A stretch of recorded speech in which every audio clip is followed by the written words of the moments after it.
Let's go! Vanderbilt's going to run Tennessee after this year.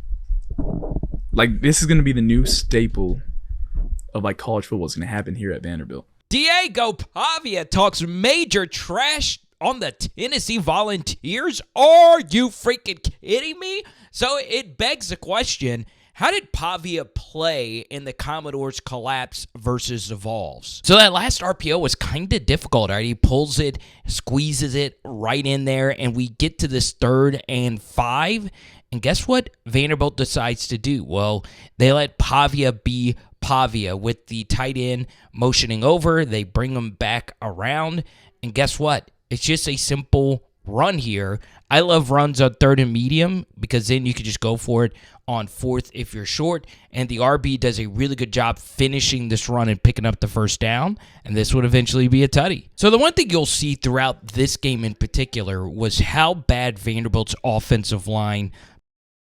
There was a lot of pressure in Pavia's face this entire time. And you'll see that this is a relatively muddy picture, okay? One of my favorite routes to run versus zone is a deep dig, but you do need to have a quarterback that's willing to sit in there and throw the football into dangerous windows. Okay, in the NFL, obviously they would want you to get it into this window, but Pavia sees that this backer is closing in on this window, so he waits for this dig to clear into this window, and he throws it. Okay, look at this throw going against his body, and bang, hits Eli Stowers where only he could get it, and it's enough for a first down. There's not many quarterbacks I have ever seen in the Southeastern Conference who is a better ball handler. It kind of reminds you not of really any quarterback, but CP3. All right, this is not a clean read right here. So Pavia has to see if this guy is really biting in on him or this guy is going out on the running back. And this is a risky pitch. Let's just say that this guy played the RB and you pitch it. This is a huge 10-ish yard loss. So Pavia waits to make sure that this guy is committed to him and then pitches it. And then not only does he pitch it, he leads him. All right, now he almost led him too far, but he honestly led him to perfection because, look, he's able to not only carry it, but because Pavia led him so well, he was able to pick up that first down. And then we get to here. This is some really sexy stuff. Fake like you're throwing this ball into the flat. You can see that this carries over this backer, and it opens up a little pocket of space. You get a nice double team on one of these really good DTs, and they do a good job sealing everything off. And Pavia is really good at reading alleys, and he's able to pick up some really nice yards after the initial fake. Honestly, in the first couple of clips, the blocking wasn't the worst. It gets really bad here. All right, so the way this is read out is you're cut blocking to get something quick here to the outside, or you're throwing the deep vertical down the sideline. All right, Pavia elects to not throw it. The wide receiver gets swallowed whole right here, and he decides to eat it. Now, because the missed cut blocks happen, he is in a disastrous proposition. He's able to avoid the sack here and then avoid a disaster play by just throwing it away. Now, to me, that should be intentional grounding because there is no receiver in the vicinity, but still, he avoided the disaster. This 3rd and 2 was almost one of the more spectacular conversions I have ever seen. So it's a zone read pull, and this was actually the big touchdown that they scored versus Alabama to 84 in the flat, who is the blocking tight end. Tennessee has it picked up, all right? Now there is a deep over. This is swallowed whole over here. So now Pavia has to do something, all right? So he fakes like he's throwing it. Then he acts like he's running. Tight end flips around, and if he was able to just be a tad bit tighter, look at this right here. He hangs in the freaking air, all right, and gives 84 a shot, and look at where the ball is actually placed. Boom, all right, a little bit behind him, but it was almost a conversion. Maybe a little bit better of a throw gets that done, or if 84 is a little bit, more towards the field. But that was almost spectacular. All right, we get to the interception from Diego Pavia in this game. And boy, this is not on him really at all. A little preview for you Vols fans watching this. We got a Jermod McCoy film study coming up pretty soon, so be on the lookout for that. In fact, the link is already down below. You see single high safety on this 3rd and 7. You want to hit the sideline goal ball every single time. And Pavia, I'm sure, watches a decent amount of film. If you've watched, McCoy can get beat, in particular on the road on these go balls. Andrew Armstrong of Arkansas torched him on these. But you can see Pavia here gives his guy a chance. Okay, Zero already had a kick return touchdown, Sherrill. And look at this play right here by Jermod McCoy. That's as perfectly as Pavia could have put this jump ball. But this is just an absolutely ridiculous play that, it just happens. This is what happens when you play a team like Tennessee with so many first-rounders. All right, we get to this 3rd and 10. It's tough for me to see if anything was open right here. But on this 4-man rush, he's actually given some time to make a play. All right? He doesn't see anything he likes. 19 does eventually break through a double yet again. Dude's looking like prime Reggie White. But Diego Pavia is able to make him miss. But this is what is truly freaking spectacular about this guy. Okay? Tennessee's got some athletes on their defensive line. Somehow, some way, Pavia turns this into a potential 4th and 2 situation because he's able to make those guys miss and fall forward. The problem Vanderbilt had in this game was they were running things that they ring in versus Alabama. And if there's any team that Tennessee's going to watch on film in preparation of this game, it's probably going to be one of their more bitter rivals. So they decided to run something similar where it's just a heavy play action fake on 4th and 2. And it is basically a one-man route concept, and Tennessee just has this thing covered, all right? And then you have a leaking tight end after the block. If I'm the leaking tight end here, I would have released a little bit sooner. So now Pavia has to make something happen here. A running back does eventually open up. So if for some reason Pavia could have been able to roll out to the right, this to me was the only mistake I think he made on this play, is that, yes, there is a lot of pressure, but in this situation, if you are a scrambling quarterback, you want to do whatever you possibly can to get out this way because this is where all your routes are. If he would have found a way to go this way, he's hitting this check down for an easy first down and potentially more. Instead, he rolls out to the left, takes a bad sack. Well, it's not a bad sack. It really wasn't his fault.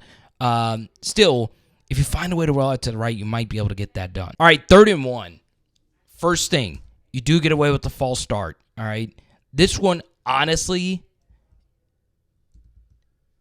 is so close that it's never going to get called. But in particular at home, it's not going to get called. Get a little rollout here, and the running back trips. Okay, you could see his feet get tangled with the tight end there, and Pavia thought about throwing it to him, but he saw him stumbling. So he decides to eat it, and guess what? They're going to guard Stowers in particular. That's their best skill position guy. He throws it up for grabs, and it's just not accurate. For good reason. He was under pressure, and Vanderbilt punts. So they punt the football away. Tennessee essentially ties it, and now we get to here. This is ridiculous stuff. Yet again, the QB run game, 2nd and 8, and then running through these arm tackles and picking up these first downs. Look, Pavia is actually able to keep his feet and pick up a few extra yards here. The guy is such a powerful, powerful runner. This is not easy to do at all. But once again, Pavia just reads the game so well. This is the best block in Vanderbilt's arsenal. They're really good at getting this double team on this zone to move this DT, okay? I've seen them do that consistently this year. That's really good stuff. So Pavia sees that this backer is stepping out here, all right? I'm thinking he is reading that backer. It's tough for me to see right there. But either way, he makes a good pull read and just gets vertical. And 2 hands on the football, Once again, when it comes to ball handling, he's really good at that, and it is a first down. All right, 3rd and 12. Bad play call in this spot. You cannot trust this offensive line versus this defensive line, and you cannot run all verticals here, okay? And guess what they do? They basically run 4 vertical routes right at the sticks. That's what Tennessee wants you to do. There's a lot of pressure. 19 breaks through. Once again, he's Reggie White in this game versus Vanderbilt.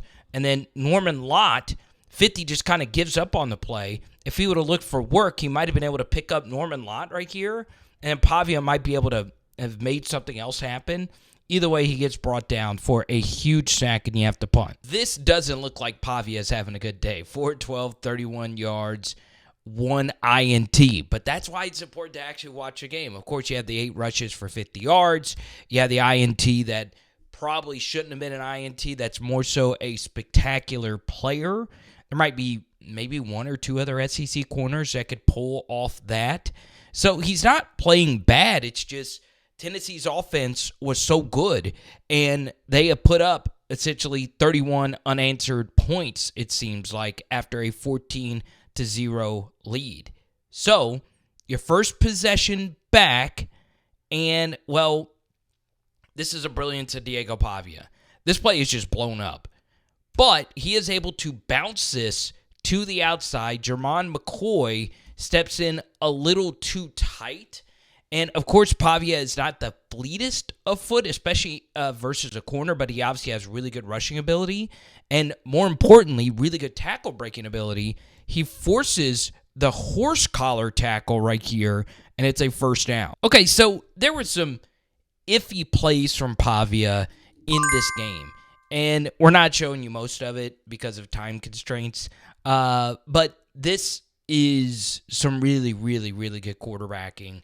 Okay, once again, there is a lot of pressure, and Pavia takes a very deep drop. I'm not sure if this is what I would do, but sometimes when you feel that there is a lot of pressure coming, all you want to do if you see man-to-man versus a shallow drag is you just want to back up and give this guy time to clear out versus this man-to-man coverage, and Pavia makes the right decision. Now, the thing is, this could have been a little bit cleaner. Okay, so once again, the pocket footwork isn't the best. He is feeling the pressure from this edge, so he finally does step up, and that causes this football to be released just a little bit later. I do think if you release this sooner, you're giving 3 a better shot of running away, but a guy like Jermod McCoy has such great closing speed, he's able to chase him down. So once again,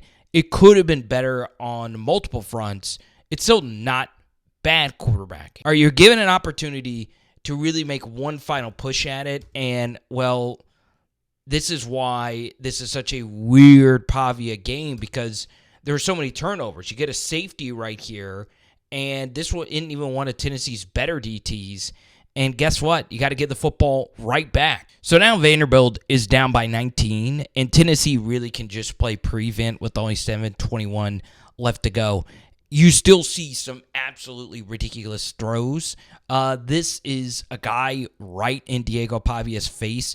He is getting clobbered, and he makes this opposite hash throw, which honestly is more impressive than quite a few NFL throws because, well, the hashes are wider. So while he's getting hit, he takes a helmet-to-helmet hit, by the way, and look at where this ball is placed. Bang. Really good stuff. Now, once again, Tennessee playing really soft, up by 19, but still.